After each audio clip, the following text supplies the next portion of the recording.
Well, let's get started here. I'm going to hand it off to Fee. Really quick, though, ladies and gentlemen, I did write an article about the election in L.A. and what took place here. Remember, we like to talk about how important elections are, that if we don't have election integrity, we don't have anything. And more importantly, if we don't get the right elected officials, we can't, stop all these regime change wars, stop these sanctions, stop these awful foreign policy things. But fam, we did get somebody in office for us, didn't we? Or did we not? Our good friend AOC? Mm-hmm. Oh, here we go. Yeah, she was supposed to be the one to go against the establishment and oppose it. And she's been not really doing that at all, actually. She's been delegating the caucus leadership, telling Nancy Pelosi that she's her mama bear. And that's just domestically, foreign policy-wise, she's been pretty bad. And then we have the national security issues. And the unfortunate part is that I expect it from the neoliberals. I expect the neoliberals to be terrible on security. They always promote censorship. But then we have the democratic socialist wing of the progressive part of the left in America, and AOC has kind of become an emblem of that. And recently I have seen her literally push for more censorship because it's Donald Trump. And just because it's Donald Trump, that means we just want to censor everybody, okay? And this Trump derangement syndrome is doesn't escape the socialist left. So let's just take a look at her at the original tweet, which is right up here. And the original tweet is Twitter, and they're talking about when it comes to conversations with government and state affiliated media accounts on Twitter, we're helping to make the experience more transparent. We'll now use 2 distinct profile labels for these type of accounts, as you can easily identify them and their tweets. So based on this, she went on and said, I appreciate that Twitter is a platform that's at least trying to stop disinformation, verifying news outlets, etc. Stopping misinformation isn't sitting around for years debating ideas. It's about testing tactics, trying ideas, and to find what's effective. So essentially, she is supporting what Twitter is saying. And she also went down and said, just as purveyors of misinformation are constantly testing new techniques, so should we in verifying info. Not everything we try is going to work. Is a ban on political ads the best route? Probably not, but at least there's a willingness to recognize how dangerous misinformation is and act. Okay, so once again, I just want to get you guys' take on this right away. She's using the classic, we need to protect people's information and take care of people in our country and our security. So we need to censor people. Well, the bullshit thing that happens when you censor people, AOC, people you just disagree with on the right, it literally comes back and haunts the left. It haunts people like us. It literally hurts people like us and you, Richard, who are targeted by YouTube and Google all the time for the things we continuously talk about. So if you're going to push censorship on the right, it's going to happen on the left or on everybody. And it's a slippery slope. Let's hear what you have to say. What do you think about this? Well, I think the first thing to look at is the language, because if you look at these labels that Twitter are putting underneath, they say like Russia state affiliated media, right? Or China state affiliated media. Yet when you look at BBC or you look at CBC News or you look at any of the Western news outlets, not only is there nothing there, but they won't use the same kind of vocabulary. They won't say state-backed or state-affiliated or regime. Like that's only for global South countries, right? That's only for countries that are not allied to the United States, that are not pro-imperialist, right? They have state-controlled and regime-controlled media and institutions. So I think that's very, very important and very interesting, and tells you everything you need to know about their intentions and what they're trying to accomplish here. It's part of the conditioning, right? It's part of this drip propaganda every day that, in the global South, they have state-backed media. This is authoritarian. It's all propaganda. But in the West, we have free journalistic institutions. We have objective news. Yeah. When it's ironically the complete goddamn opposite. I mean, the CIA are practically bragging for decades about how they control the goddamn media all over the world, never mind inside the United States. And, the fact that she is on board with this tells you everything you need to know. I mean, I look at what she's writing here on Twitter. Dude, you take away the name, I don't know who that is. Could be George Bush. Could be Hillary. Who knows?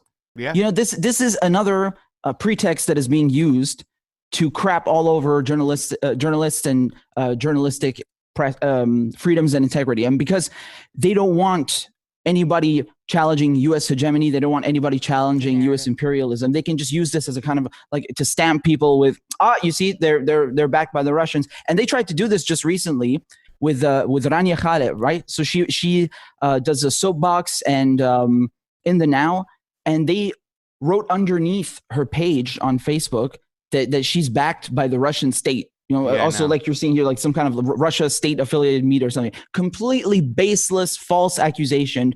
I mean, completely just out of thin air, fabricated, 100%.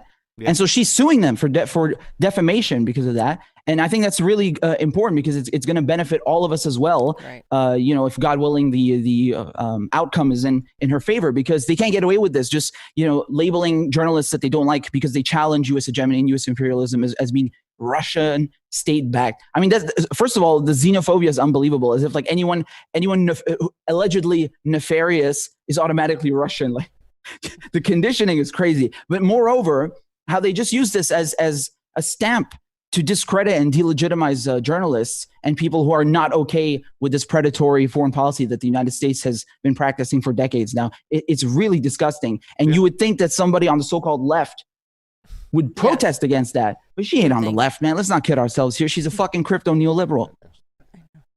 Yeah, it's funny, too. I want to mention the fact that you talked about the intelligence community, the way they, you know, have their fingers in their Operation Mockingbird. But the left isn't even hiding it now. In fact, they're giving these people jobs. It's like, what do you think, James Clapper? Oh, you know, James Clapper, who just lied to Congress about the way the NSA was spying on us and stuff, and Snowden had to really reveal that. That's who they're putting on. You know, it's like they're propping up these people now, and these people are the worst. But not even part of that, too. Part of the conditioning you're saying, too, as well, because we talk about the empire education. But to me, this is a sign, and I know later on in the show we're going to get to talk about Beirut and stuff like that, but there were so many signals and sign, something's going to happen here. Israel with the false flag on the border. Wait, they're talking to Hezbollah. Wait, something's going to happen. Same thing here right now. The tensions with China and Russia heating up, especially with China, and now they're stamping it. And the left, they're getting them early. AOC gets in. She's already an anti-imperialist. Excuse me, she's not even an anti-imperialist like we thought she is. She's an actual imperialism. Back in imperialism. Yeah, 100%. And standing behind this stuff, not to mention the civil liberties. I don't know if you know this, Dick, but I'm a civil liberties guy, okay? I believe protecting my civil liberties. And this is just, once again, that slippery slope. Once you open up this can of shit worms, the government is not supposed to tell you what is a lie and what is not a lie. If somebody's not threatening somebody harmfully with death, then it's up to the public, the people, to decide. That's what our it's not the government. It's the private companies, too, that are deciding. And these are giant corporations that get to decide. They're far, far too big. And we shouldn't have them or the government be deciding. We should have people deciding. And once again, they always use national security or somebody's security to promote this sort of idea that we need Big Brother watching over us, and it couldn't be further from the truth. Well, is that the question? I mean, right now there's always talks that the CIA kind of started at Facebook, right? You know what I'm saying? I mean, how deep? I wouldn't be surprised. I mean, I don't know if that's true, but I wouldn't be surprised. I mean, seriously, how deep? And you wouldn't be surprised. I'm not surprised. You tell me that. I think they got a hand in all the media. Yeah. They use the media as their number one tool right nowadays. So, I mean, I don't know what to think.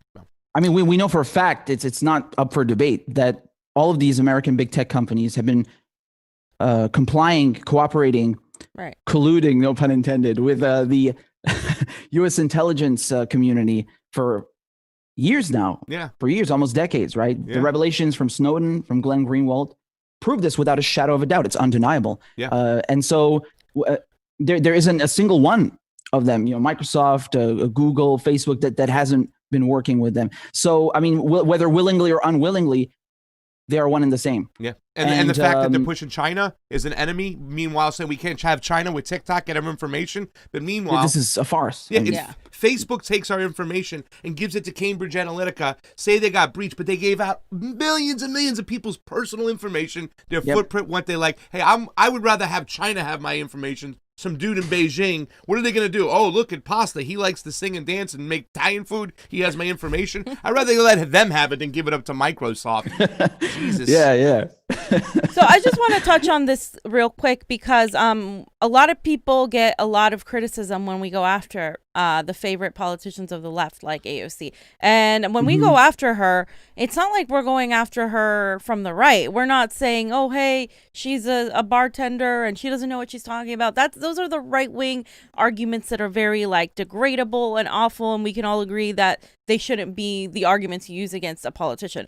When we're criticizing her because we're right here and she's like going towards neoliberalism and embracing it full-heartedly. And I see a lot of the backlash people get. You get it a lot because you're going after these American politicians. And one of the things she failed to do recently, we had a progressive win in Missouri. She unseated a 20-year incumbent, a dynasty of a politician, and she didn't get AOC's endorsement. AOC went out of her way to not endorse her. In fact, the majority of the squad didn't endorse the vast majority of the progressives. And so why. Exactly. And so then she went on Twitter and was like congratulating her. But what gives me hope is the fact that people are beginning to see it. If you go through the replies, you can see that a lot of people were like, you should have endorsed her, you should have endorsed her, you should have done this. So I think what we're doing, you guys, by keeping tabs on these politicians and holding them accountable is getting to at least some people on the very tiny little left that we have here, and even people that were fans of hers. I think that's actually it's happening. But I just wanted to show her tweet because she's an opportunist. I feel like, and just so you know, Richard, we used to really love her. Like, we used to like support her wholeheartedly. We were all excited that she was going to get into office. And recently, she, like we said, she's been really open about embracing the neoliberalism. She's retweeted people like Zerlina Maxwell, who is a horrible a neoliberal that goes on and talks shit about all progressives and talks shit about all the, you know, all the things we want, like Medicare for all and all these things. And she just won she got nominated for an Emmy. AOC did because the Emmys nominated a bunch of people. One of the things like that the Obamas she did, too, yeah. The Obamas, they nominated all these. If you go on the list to see what let's look at the Emmy nominees, because this is what I'm talking about. The Rachel Maddow Show, Real America with Jorge Ramos. I mean, just those two alone. This is, if you're getting pushed by the mainstream media, that's my thing. If you're getting pushed by these people, you are basically, I don't trust you. Like, why are people like these organizations that are heavily influenced by the CIA, heavily influenced by the military industrial complex? Jorge Ramos, let me just say quickly, if you're doing your job correctly, you are going to be no friend of theirs. Exactly.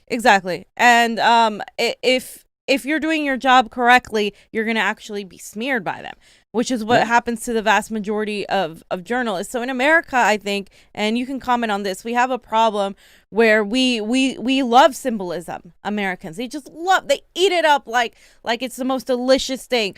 Oh, wear this mask that says Medicare for all. Oh, wear this symbol, like wear a rainbow hat. And Democrats are better because there's a rainbow next to their name. That's American, like the symbolism, and that's hurt us so much because we embrace these symbolic gestures instead of actually getting things done and getting that policy.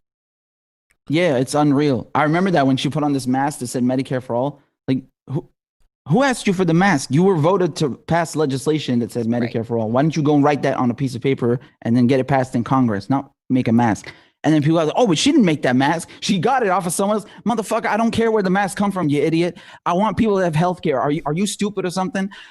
Well, yeah, like she got elected based off of certain policies. She promised to get these passed. Where are they? Can you name one? No. And even the Twitch thing, right? Yeah. We can even go talk about the Twitch thing. Oh, it was very symbolic. insulting. That fucking pisses me off. I can't see my family because the country is under sanctions. It's got the shit bombed out of it. Okay. I had to wake up every single day wondering if a mortar fell on one of my cousin's houses or something. And the only thing that she cares about is not lifting sanctions and removing American troops that are stealing oil from Syria. No. Her issue is, did these American troops that are occupying Syrian oil fields get recruited on Twitch? oh my God, I don't care where the fuck they were recruited. What are they doing there? Yeah. That's the problem. And she's focusing on paintings and busts and statues in the fucking Capitol. I don't care how pretty your workplace looks. Get your fucking soldiers out of there. Yeah. Yeah. No, but you can't have that. And if you say that, oh my God, the left is eating itself. Bitch, you ain't on the left. You're a fucking right winger. Like, it's unbelievable. Well, she's definitely on the right side when it comes to foreign policy because she just sucks. And really, to tell you the truth, it was such a grandstanding bill. She's not talking about actually removing the actual gaming itself, where there's fucking white helmets inside the video game really itself. You know what I'm saying? Literal Like propaganda. Literal propaganda. Yeah, if literally the Chinese or the Russians have programming done that, of the heads of our young minds. She wants the ads to be gone. It was such bullshit. It's not even attacking anybody. Meanwhile, you got somebody who's putting up amendments in the House saying, hey, we need to report on sanctions and stuff. Where's the squad? They're not jumping on that. Hey, you need to write a report while you're pulling out of the INF. These are Tulsi's amendments. Where's the squad on that? Where's the left on this? And she's a right winger. Oh, she's a right winger, right? Yeah. Please. So, I mean, and when she leaves, who do we have? Who in foreign policy knows what's going on? Only people on the right. Thomas Massey, Rand Paul. I mean, this is who we have to look to now? The freaking Republican Party for anti-imperialism? It's unbelievable. It's unbelievable. And, once again, they've pulled another trick. This is the same trick that you saw in 2008. So, usually when people think of a U.S. politician, they think of an old white dude. Right. So what they did is they got rid of Bush and they brought you a really charismatic, amazing orator, got a great smile. His name is Barack Obama.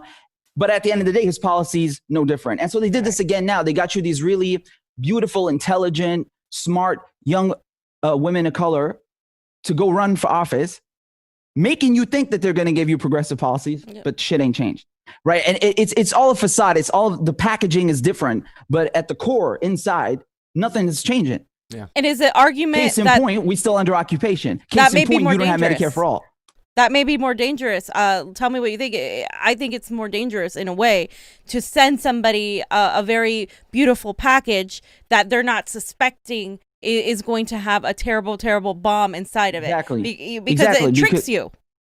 Yeah, because people are going to be more accepting of this incrementalist nonsense and gradualism, and they're going to be like, giving them the benefit of the doubt a million times over. No, you don't understand that these issues are very black and white. There's no time for incrementalism. There is no middle position. People need healthcare. Yeah. Okay. People need higher wages. It's not up for debate, and there's no time to wait around. People have been waiting 40 years for higher wages. Where they at? We can't wait around. And another thing AOC's been doing, she's been working with Kamala, which is like the worst person to work with, but she has also been trying to break up Facebook with Elizabeth Warren. That's a good thing. We want to break up Facebook. We want to break up these big tech companies.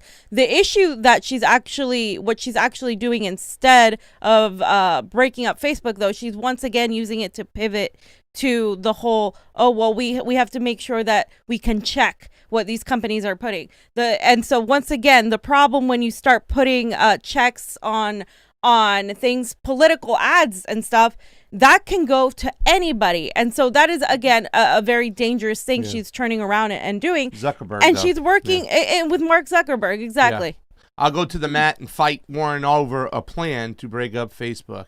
Which I think we need to break up big tech, but I think they're doing it in a way that's subservient to what more censorship rather than just breaking up big tech and not giving it to that. Exactly. That They'll paint it as something that is beneficial to you, but it's actually working against your interests, against the interests of the public.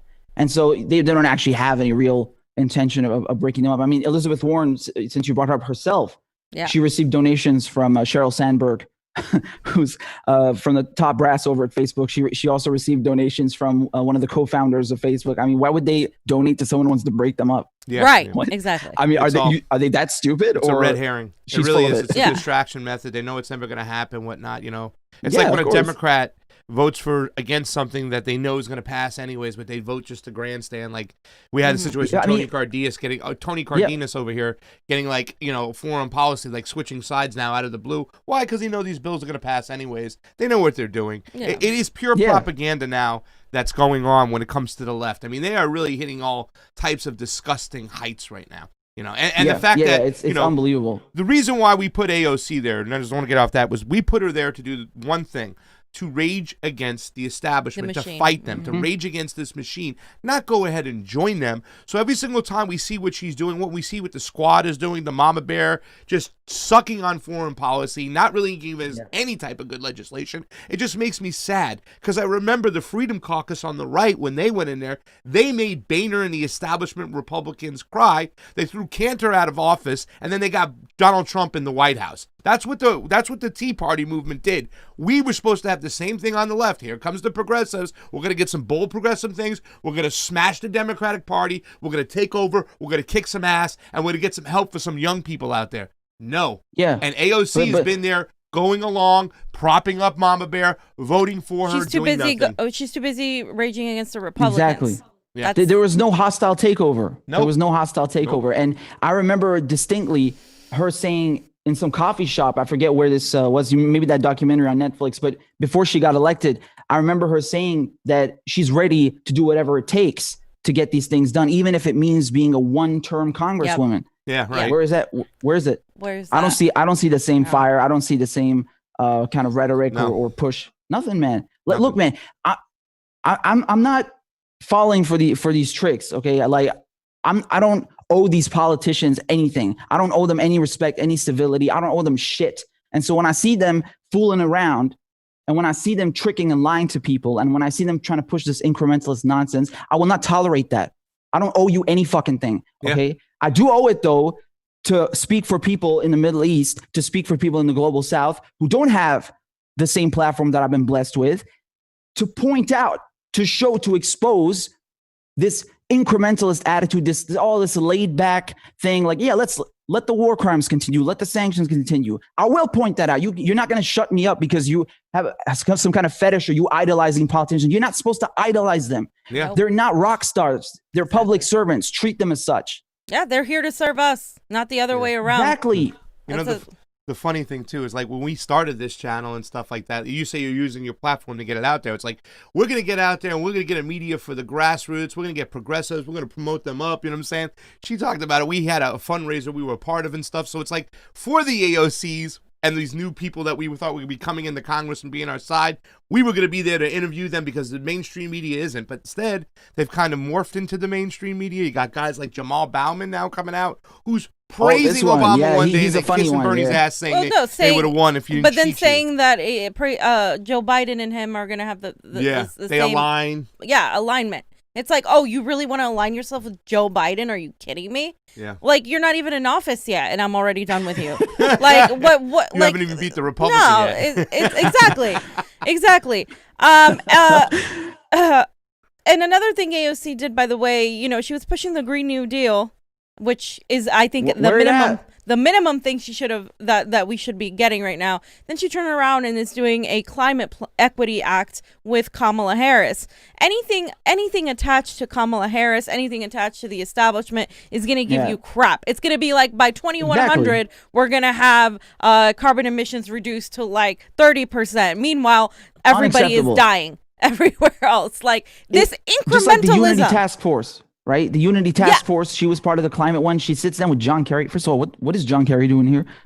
And then, you know what? Beats me. They come out with nothing. Look, man, it's very simple. This Unity Task Force should have taken 1 minute to do. You walk in the room, you say, you're going to give us 100% green energy by 2030, yes or no? Anything but a yes, you walk out the room. Yeah. That's it. You walk out the fucking room. Yeah. You don't placate to these people and bend over and give them everything and all of your support. And then get nothing.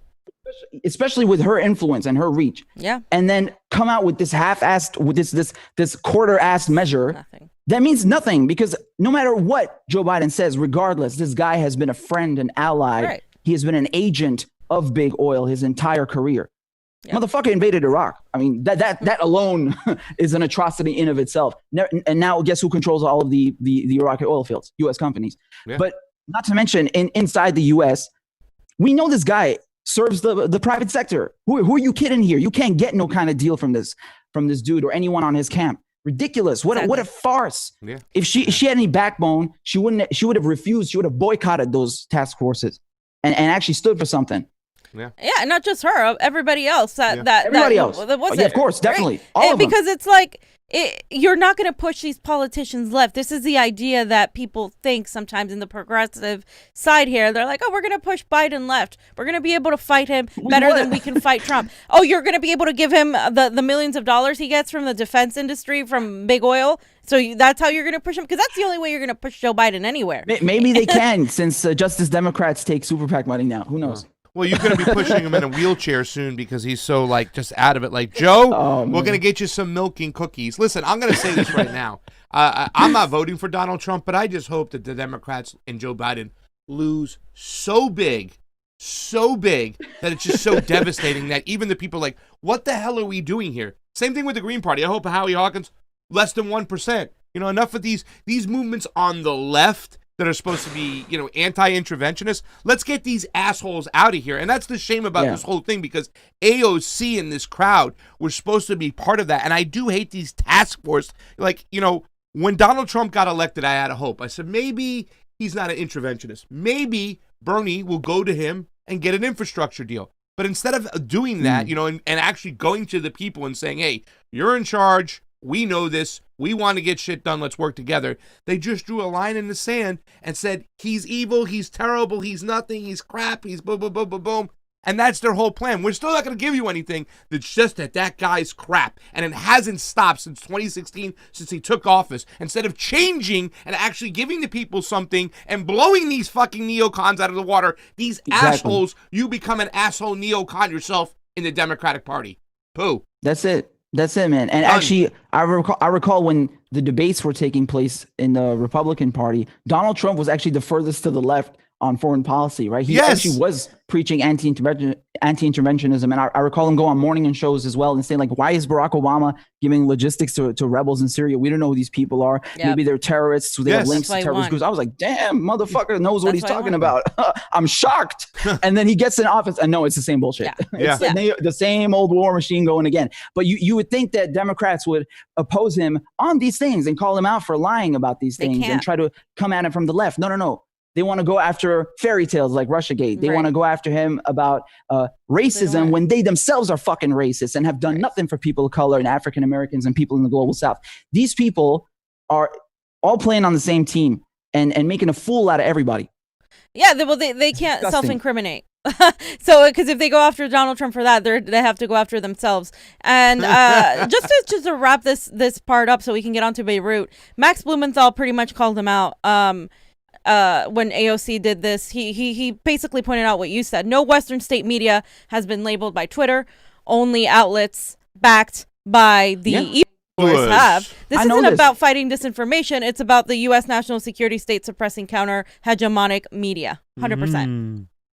Yeah, and you see this kind of vocabulary, this language, this conditioning being implemented all the time. I grew up seeing this and witnessing this. When they talk about foreign governments, which is all the more egregious because they'll talk to you about the Syrian government or the Venezuelan government as regimes. Yet when they talk about the US government, oh, that's an administration. Oh, it's an administration, right? So you pay attention to the language. Like anyone we don't like, anyone the US does not like, anyone who hasn't bent the knee to Uncle Sam is a regime. Yeah. Very authoritarian, right? It's this conditioning, this subconscious,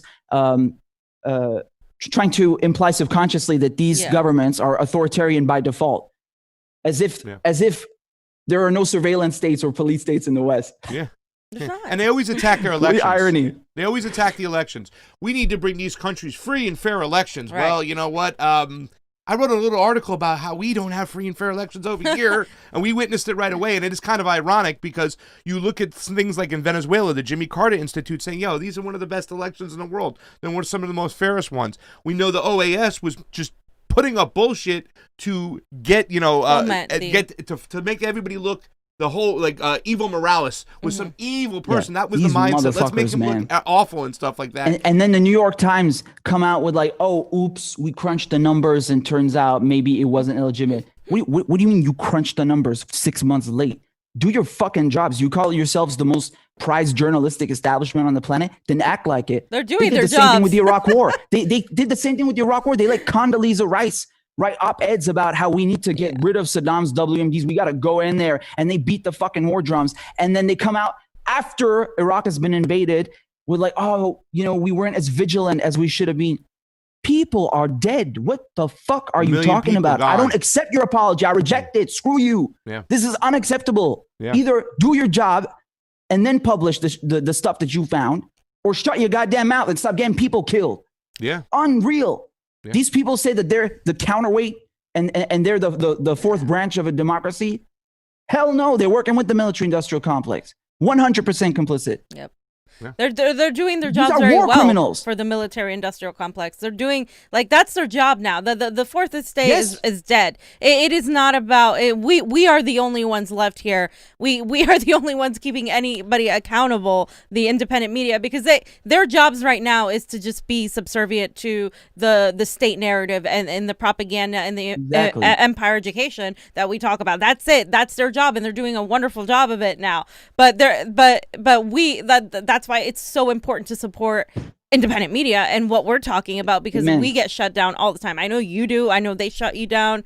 It happens. This is why. Yeah. Jamal got shut down 2 weeks ago, just for talking about, foreign imperialism, policy. Anything about imperialism. It's disgusting what they do. And I just want to send some shout outs real quick for the Super Chat contribution from Jim Garrison. Thank you so much. We love our man, Jim Garrison. He was the first one to try somebody in the Kennedy case. Jack Kennedy, right? Remember?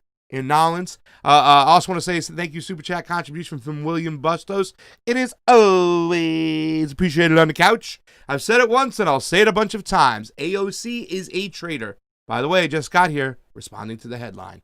Thank you so much for the Super Chat contributions. Guys, anything to say before we get off AOC? Because, Obama, too, on this whole thing. Remember when Obama got into office, everybody's like, are you going to try Bush and Cheney for war crimes? And he was like, no, we just got to move on. It's like he was almost saying, no, because after my 8-year terms, people are going to want to try me, too, as well, for what I'm about to do. It's like... Really? Yes, please. Bring it on. Jesus. Wow. Hold my...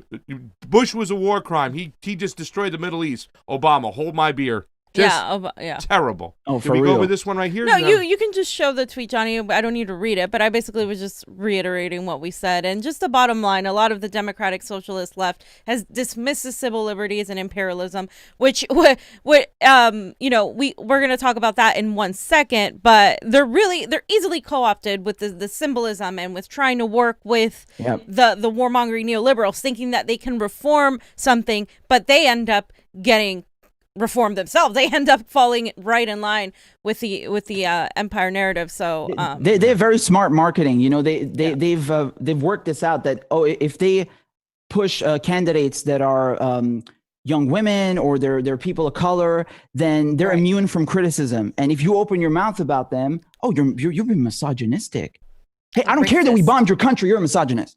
Yeah, motherfuck you. Yeah. You better watch your mouth with me, boy. And then they want to come and tell me that I'm supposed to accept drone strikes, and I'm supposed to accept troops stealing my oil, and I'm supposed to accept this imperialism day in and day out. And if I open my mouth, I'm XYZ. I don't give a fuck. I don't owe US politicians a shit. I don't know UK politicians a shit. I don't know anyone a goddamn thing. They owe me. They owe you, the working class. Yeah. This is absolutely ridiculous. Yeah. They want to play favorites with their war criminals. No.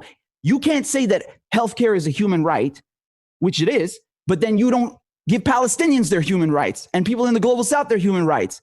That makes you a fucking hypocrite. You don't care about human rights. You're just a neoliberal who wants healthcare.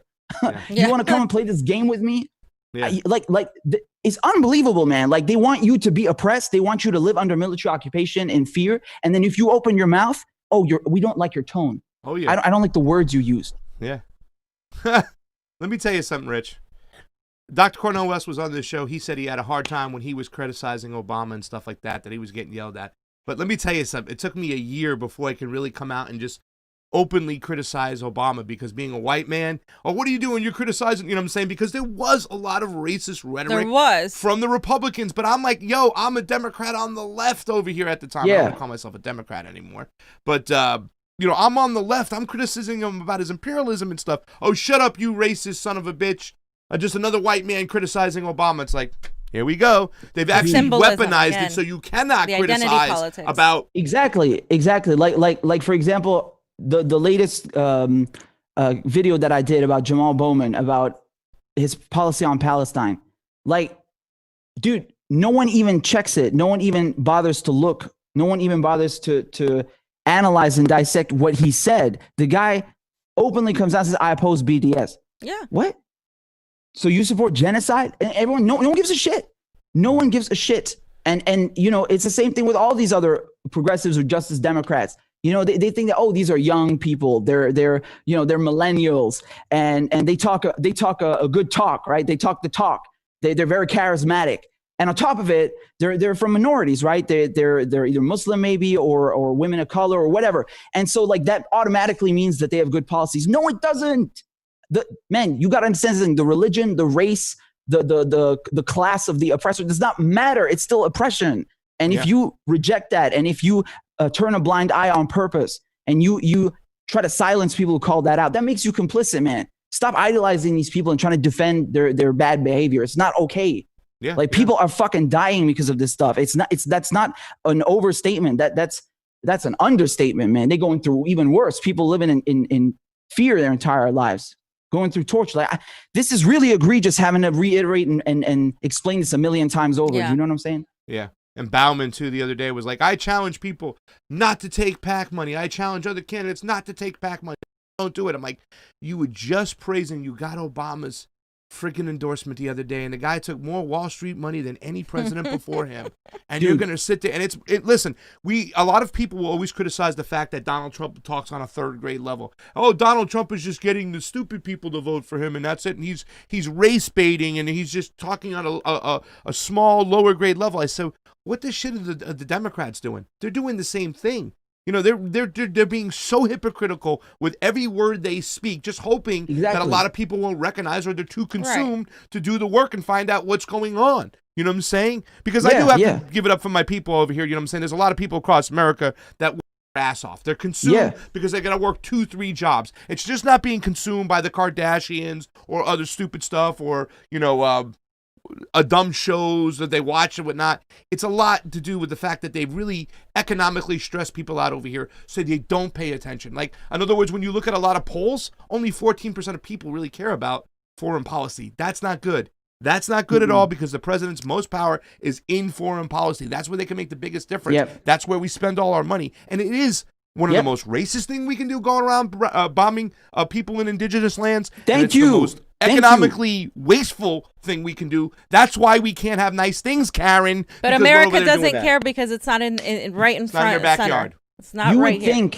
You would think that progressives who care so much about getting health care and free college and all these nice things, which they do deserve, everybody deserves these things, but you would think that they would look to the place where you spend most of your money. 60% of the federal budget goes to the military. You would think that's the first fucking place they would look and dissect and try to understand what's going on, so that they can fix the situation and mitigate it and reallocate these resources. Nope. Because of Russia. Policy. No. Russia. And China they pretend can't do it. Exactly. And you know, they act like they care about minorities. They act like they want to help out people that are being oppressed. They don't do nothing about the corrupt criminal justice system. They don't do anything about the prison industrial complex. They don't do anything to stop the wars. Man, war is fundamentally racist. I want people to get this through their heads. When you decide that you have the permission, you have given yourself the permission to go and kill people, that means you value their lives as being worth less. That is fundamentally fucking racist. Yeah. Even just to occupy them is fundamentally racist, because you think that they are subservient to you. No, we are not subservient. We are all fucking human beings. We're all equal. One is not superior to the other under any circumstances. I don't care what you call it, liberation or operation fucking whatever all these names they give, you know, Desert freedom. Storm, always or freedom in it. The most disgusting thing. It's always like the complete opposite of what they're doing. I don't care what they call it, man. It is racist. It's fundamentally racist that you give yourself the permission to go and occupy people's land and steal their resources and impose upon them your rule and think that you know better. Who said you know better? What? Because you're white? Because you're American? Because you're French? Because you're British? Who said you know better? Based on what? Yeah. You said that. You've given yourself this permission, but it's not true. It's not based in anything in reality, and it's fundamentally racist. And none of them do anything. Ilhan Omar AOC, the squad, Rokana's own wife has investments in 7 defense manufacturers and weapons manufacturers. Yep. What the fuck? Yeah. You don't think that's a conflict of interest? And then this guy pretends to be anti-war? Yeah. And he's Rokana, Bernie's co-chair. right? Are you kidding me? These people, I don't care what their religion is or what their race is. Yeah. Because at the end of the day, if they're going to push for imperialism, which is fundamentally racist, fundamentally cruel, it sets back countries decades and centuries, then I have no respect for them. And I don't owe them a goddamn thing. They owe me. They owe you. They owe the working class. They owe the people that they're bombing. Yeah. But Rich, you know what they say? Do that to them. They say, well, we got to take care of the economic problem here first before we can stop doing that. That is the economic problem. I know. Yeah.